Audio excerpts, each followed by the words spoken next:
इलाज है या नहीं है, क्योंकि इलाज तो अभी तक सर्दी जुकाम का भी नहीं है, सर्दी जुकाम की भी कोई वैक्सीन नहीं है। क्या हम उससे डरते हैं? नहीं डरते हैं। क्यों? क्योंकि ज्यादा लोग नहीं मरते हैं। तो सबसे पहले डेथ रेट कैलकुलेट करते हैं कि एग्जैक्टली कितना है। कितने टेस्ट हुए? 40 लाख टेस्ट हुए, उसमें से 2 लाख लोगों को हुआ, तो नियर अबाउट एवरेज कितनी आई? 5% की। अगर यही हमने 4 करोड़ टेस्ट करे होते तो कितने डिटेक्ट हो गए होते? अब तक 20 लाख हो जाते। 40 करोड़ करे होते तो कितने हो जाते? 2 करोड़ हो जाते। टोटल अगर कर लिए होते हमने टेस्ट 130 करोड़ का, तो कितना नंबर निकल करके आ जाता? Near about 5 crore. इसका मतलब 5 करोड़ लोगों को या तो आज की डेट में है या हो चुका है। और एक और मजे की बात यह है कि कोरोना में ऐसा नहीं है कि जिसको भी होता है उन सबके सिम्टम्स आते हैं। 80% से ज्यादा जो केसेस होते हैं वो असिम्टोमेटिक होते हैं, उनमें कोई सिम्टम्स नहीं आते हैं। यानी अगर मुझे हो गया है और मैं ठीक भी हो गया हूं तो मुझे पता तक नहीं है। वो तब मुझे पता लगेगा अगर मैं अपने टेस्ट कराऊंगा, जिसको एंटीबॉडी टेस्ट बोलते हैं, और मेरी बॉडी में एंटीबॉडीज मिलेंगी, तब मैं कह सकता हूं कि हाँ मेरे को था और वो ठीक हो गया है। तो अभी अगर हम बेसिक सी कैलकुलेशन करें तो 5 करोड़ निकल करके आ रहा है नंबर। उसमें से डेथ कितनी हुई है? 5,800। तो 5 करोड़ में से 5,800 डेथ हुई है। पहले तो इसको कैलकुलेशन को हमको ठीक करना है। डेथ को अंडर रिपोर्ट करने का कोई तरीका नहीं है, बल्कि ओवर रिपोर्ट किया जा सकता है। ओवर रिपोर्ट कैसे? फॉर एग्जांपल आपकी बॉडी में टेस्ट हुआ, आपकी बॉडी में मिला कोरोना वायरस, लेकिन आपके अंदर पहले ही बहुत सारी प्रॉब्लम्स चली रही थी, तब भी आपकी किसी ना किसी वजह से डेथ होने ही वाली थी।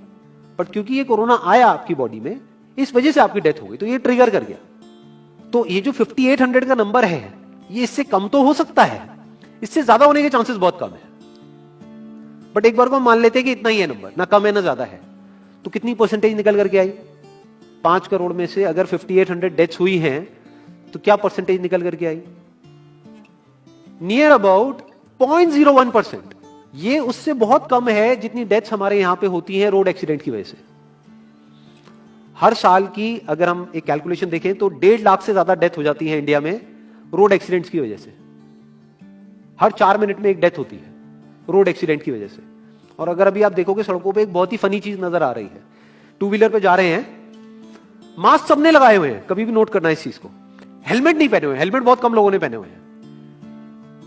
इससे हमको क्या समझ आ रहा है? क्या ये समझदारी है, बेवकूफी है? क्योंकि हेलमेट ना लगाने की वजह से उनके मरने के चांसेस उससे बहुत ज्यादा है, कई गुना ज्यादा है जितना कि कोरोना से मरने के उनके चांसेस है। तो ये डर है जो चारों तरफ फैल रहा है, और मीडिया डर को और बढ़ाता चला जा रहा है। और क्योंकि सही इंफॉर्मेशन किसी के भी पास में नहीं है, या सही कैलकुलेशन किसी के पास में नहीं है, ये जो अभी हम कर रहे हैं इसको मैथमेटिकल मॉडलिंग बोलते हैं। यानी एक डेटा को देख करके एक मॉडलिंग करी जाए और फिर समझा जाए कि एक्चुअल में जो सही डेटा है वो क्या है। ये नहीं कि लिमिटेड डेटा के बेस पे हम कोई भी कंक्लूजन ड्रॉ कर लें और उसके बेस पे डरते रहें। तो अगर इसका डेथ रेट 0.01% है तो हम सब इतना डर क्यों रहे हैं? क्या कुछ और है जिससे हमको डरना चाहिए, जिससे हम नहीं डर रहे हैं, जिसके बारे में कोई बात नहीं कर रहा है, जो इससे लाख गुना ज्यादा भयानक है? मतलब कोरोना से लाख गुना ज्यादा खतरनाक कुछ है जिससे हम नहीं डर रहे हैं और इससे हम डर रहे हैं। वो क्या है जिससे हमको डरना चाहिए? अनएम्प्लॉयमेंट। अभी पीछे कुछ आर्टिकल्स आए थे न्यूज़पेपर में, जहां पे एक फिगर आई थी निकल करके, I am not too sure ये फिगर कितनी सही है कितनी नहीं है, जहां पे आया था कि 13 करोड़ लोग अनएम्प्लॉयड हो गए। इस फिगर से हमको डरना चाहिए। 13 करोड़ लोग अनएम्प्लॉयड होने का मतलब हम समझते हैं कि इसका मतलब क्या है? इसका मतलब ये, अगर इकोनॉमी पॉइंट ऑफ व्यू से देखोगे, कि ये जो 13 करोड़ लोग हैं ये अपने जो खर्चे हैं वो अब बहुत ही लिमिट में कर देंगे। जिस बंदे की नौकरी चली गई है, क्या वो जाकर के मार्केट में नए कपड़े खरीदेगा? क्या अपने बच्चों के लिए खिलौने खरीदेगा? ट्रैवल एंड टूरिज्म तो भूल ही जाओ। ऐसी और हजारों इंडस्ट्रीज हैं जिनकी धज्जियां उड़ जाएंगी, क्योंकि डिमांड कम हो जाएगी ओवरऑल इकोनॉमी के लेवल पे। जब डिमांड कम होगी तो क्या करना पड़ेगा इन ब्रांड्स को, इन कंपनीज को क्या करना पड़ेगा, इन मैन्युफैक्चरर्स को क्या करना पड़ेगा? अपनी सप्लाई को कम करना पड़ेगा। जितनी उन्होंने सप्लाई कम करी, अनएम्प्लॉयमेंट और बढ़ गया। कि आज जो नंबर 13 करोड़ है वो बढ़ करके कितना हो गया? 20 करोड़। यानी पूरा का पूरा लूप बन जाएगा। इस लूप को बोलते हैं रिसेशन, जो ग्लोबली ऑलरेडी रिसेशन आ चुका है।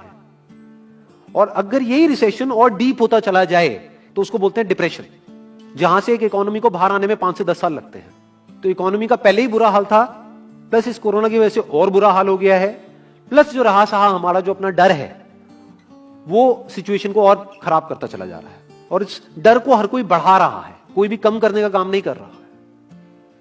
एक्चुअल में अगर आप मेरे स्टैंड पॉइंट से देखोगे तो डरने की कोई जरूरत ही नहीं है, क्योंकि जो डेथ रेट है वो बहुत ही कम है। तो हम डर क्यों रहे हैं? सोचो। बस इसलिए कि डेथ नहीं होनी चाहिए। अगर यही हमारा ऑब्जेक्टिव है कि डेथ नहीं होनी चाहिए, मतलब हम कहते हैं कि किसी की डेथ नहीं होनी चाहिए, तो फिर तो लॉकडाउन परमानेंट हो जाना चाहिए, सड़कों पे निकलना ही नहीं चाहिए, क्योंकि सीधा सीधा 1.5 लाख डेथ बचेंगी। 1.5 लाख लोग जो हर साल एक्सीडेंट में मरते हैं, उनको हम बचा सकते हैं ना, उनकी लाइफ बच जाएगी। परमानेंट कर दो लॉकडाउन को। कैसा है आइडिया? ये बिल्कुल ऐसा है जैसे मैंने एक आदमी की एक कहानी सुनी थी, उसके घर में एक चूहा घुस गया, तो उस चूहे को उसने पकड़ने की बड़ी कोशिश करी, लेकिन वो चूहे को नहीं पकड़ पाया। तो एंड में उसने क्या किया, घर पे आग लगा दी, अपने घर में आग लगा दी। उसके बाद भी चूहा तो बच करके निकल गया, घर चला गया, घर जल गया। यही हालत है इसकी, कोरोना की। इस डर को हमको खत्म करना पड़ेगा, तब जाकर के इस प्रॉब्लम का एक्चुअल में सॉल्यूशन निकलेगा, जो रियल प्रॉब्लम है। और रियल प्रॉब्लम कोरोना नहीं है। रियल प्रॉब्लम क्या है? हमारी जो इकोनॉमी है। रियल प्रॉब्लम क्या है? अनएम्प्लॉयमेंट। तो इस वीडियो के थ्रू मैं अपनी एक हम्बल रिकमेंडेशन देना चाहूंगा गवर्नमेंट ऑफ इंडिया को, या जो भी लोग एक पर्टिकुलर पोजीशन पे हैं उन लोगों को, कि हमको टेस्ट करने कम करने हैं, टेस्ट बढ़ाने नहीं है। अभी हम गलती क्या कर रहे हैं?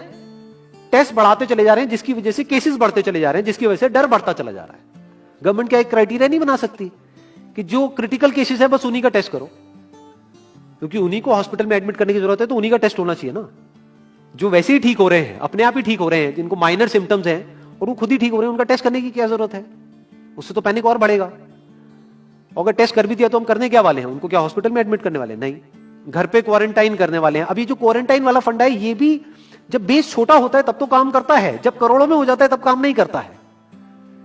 मैं अगर एग्जांपल से समझाने की कोशिश करूं, जो मेरी थॉट प्रोसेस है उसको इमेजिन करो। ये एक ऐसी सिचुएशन है कि हमें घर में है और चारों तरफ से बाढ़ आई हुई है, और ये जो घर है हमारा वो ऐसा है, इसको इमेजिन करो, जहां पे हजारों दरवाजे हैं। तो हम क्या करें, इसमें से एक दरवाजे को पकड़ लें और उसी को पक्का करते चले जाएं। ये है क्वारंटीन, और बाकी के हजारों खुले पड़े हैं। एक को हम पक्का करते चले जा रहे हैं, क्योंकि यहां से पानी अंदर नहीं आना चाहिए। इंडिया की पॉपुलेशन क्या है? 130 करोड़। टेस्ट कितने हुए हैं अभी तक? 40 लाख। डेली के कितने हो रहे हैं? 1 लाख। महीने के कितने हुए? 30 लाख। साल के कितने हुए? 3 करोड़ 60 लाख। तो यानी कि अगर हमको सबका टेस्ट करना है तो कितने साल लगेंगे? 36 साल। तो जब हमको दिख रहा है साफ साफ कि हम सबका टेस्ट कर ही नहीं सकते, तो हम टेस्ट क्यों बढ़ाते चले जा रहे हैं? या तो सबका टेस्ट करो और सब में से सबको देख करके सबको क्वारंटाइन कर दो। ये बिल्कुल ऐसा हुआ कि वो जो घर है जिसकी मैंने अभी बात करी, या तो उसको हर तरफ से सिक्योर करो कि अगर उसके 1000 दरवाजे हैं तो एक को बंद मत करो, सारे बंद कर दो। तब आप कह सकते हो कि यहां पानी अंदर नहीं आएगा, कि हमने 130 करोड़ लोगों का टेस्ट कर लिया है, उसमें से केसेस निकल गए हैं 6 करोड़, और 6 करोड़ को हमने क्वारंटीन कर दिया है। अब ये आगे नहीं फैलेगा, अब 6 करोड़ से 10 करोड़ पे नहीं जाएगा। बट हमने टेस्ट ही करे 40 लाख, जिसमें से केसेस आए 2 लाख। अगर इन 2 लाख को हमने क्वारंटीन कर भी दिया तो बाकी करोड़ों लोग तो बाहर घूम रहे हैं ना, तो उससे होगा क्या? तो अब हमको समझ जाना चाहिए कि इसको रोकने का कोई तरीका नहीं है। तो अब इसका प्रैक्टिकल सॉल्यूशन क्या है? गवर्नमेंट की तरफ से हमको सिर्फ ये इंफॉर्मेशन चाहिए कि भैया अभी कितने बेड्स ऑक्यूपाइड हैं आपके स्टेट में, और अभी कितने और आपने अरेंजमेंट कर रखा है, और कितने और कर सकते हो। अब वो बेड चाहे किसी हॉस्पिटल में हो, चाहे किसी होटल में हो। और प्लस ये इंफॉर्मेशन क्यों नहीं जा रही लोगों के पास में कि इतना डरने की जरूरत नहीं है जितना आप डर रहे हो। हाँ ठीक है, प्रिकॉशंस लो, सेफ्टी मेजर्स लो, सोशल डिस्टेंसिंग को मेंटेन करो, लेकिन इतना डरने की जरूरत नहीं है जितना आप लोग डर गए हो, क्योंकि डेथ रेट कम है। ये इंफॉर्मेशन जानी चाहिए अब लोगों के पास में, वक्त आ चुका है। अगर ये नहीं गई तो प्रॉब्लम सॉल्व नहीं होने वाली इकोनॉमी के लेवल पे। कॉन्फिडेंस खत्म हो चुका है, रियलिटी को हमको पहले समझना होगा। अभी प्रॉब्लम क्या हो रही है? हम कह रहे हैं कि हाँ कंस्ट्रक्शन एक्टिविटीज अलाउड है। गवर्नमेंट को क्या लग रहा है? अलाउड बोल करके सारी प्रॉब्लम सॉल्व हो जाएगी। अलाउड तो हो गई, बट मेरे जो फ्रेंड्स हैं जो कंस्ट्रक्शन इंडस्ट्री में हैं, वो बता रहे हैं कि लेबर ही नहीं है, लेबर सारी अपने गांव चली गई है। तो अब कौन कंस्ट्रक्शन करेगा वहां पे? अब ये लेबर चली तो गई है, इसको वापस कैसे बुलाओगे? मीडिया में अगर रोज ये दिखेगा कि केसेस बढ़ रहे हैं, केसेस बढ़ रहे हैं, केसेस बढ़ रहे हैं, वापस आएंगे वो लोग? 1 से लाख नहीं आएंगे। तो उनको मीडिया में क्या दिखना चाहिए, न्यूज में क्या दिखना चाहिए? कि अब ये प्रॉब्लम सॉल्व हो रही है। तो लोगों के अंदर का डर निकलना चाहिए। यानी जो भी मैंने अभी तक कहा, अगर मैं उसको सम अप करूं तो वो क्या है प्रैक्टिकली, अगर पॉइंटर्स में सॉल्यूशन देखा जाए। नंबर 1 मोस्ट इंपॉर्टेंट, टेस्ट धीरे धीरे हमको कम करने हैं, बढ़ाने नहीं है। दिन के 1 लाख टेस्ट हो रहे हैं, मैं ये नहीं कह रहा कि एकदम से 10,000 कर दो, 1 लाख के 90,000 कर दो, एटलीस्ट बढ़ाओ मत। समझ गए? 1 लाख के 1.5 लाख टेस्ट मत करो दिन के, 2 लाख मत करो, क्योंकि तब भी 36 साल लगेंगे पूरा करने में। अगर आपने स्पीड डबल भी कर दी तब भी 18 साल लगेंगे, 18 साल तक तो पता नहीं ये बीमारी कहां होगी, किसी को याद तक नहीं होगा।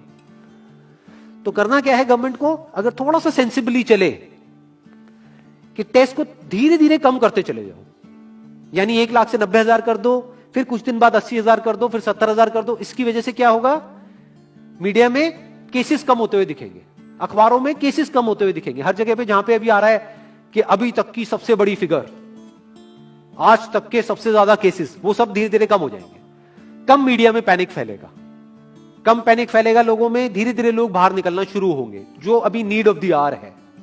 धीरे धीरे लोग बाहर निकलेंगे, धीरे धीरे डिमांड बढ़ेगी, धीरे धीरे लोगों में कॉन्फिडेंस आएगा, धीरे धीरे लोग जो गांव चले गए हैं वो वापस आएंगे। एक्चुअल में काम शुरू होगा, ऑन पेपर नहीं कि काम शुरू हो गया है, एक्चुअल में लोगों का काम शुरू होगा, लोगों का काम शुरू होगा, इकोनॉमी शुरू होगी। बिल्कुल ऐसा है जैसे 2 महीने के लिए आप किसी गाड़ी को बंद करके कहीं पे रख दोगे राज में, तो क्या होगा, बैटरी डाउन हो जाएगी। उस वक्त क्या करना पड़ेगा, उसको धक्का मारना पड़ेगा। तो अभी उस धक्के की जरूरत है, जंप स्टार्ट की जरूरत है। अब जो टाइम है वो डरने का नहीं है, इस डर को खत्म करने का है, क्योंकि कोरोना ने जितने लोगों को नहीं मारा, ये डर मारने वाला है असलियत में। तो अब इस डर को खत्म करने का टाइम आ गया है। अब हम सबको मिलकर के दिमाग ये लगाना है, ये नहीं कि डर को कैसे बढ़ाएं, बल्कि दिमाग ये लगाना है कि डर को कैसे कम करें या खत्म करें, और लोगों के कॉन्फिडेंस को कैसे वापस से लेकर के आए।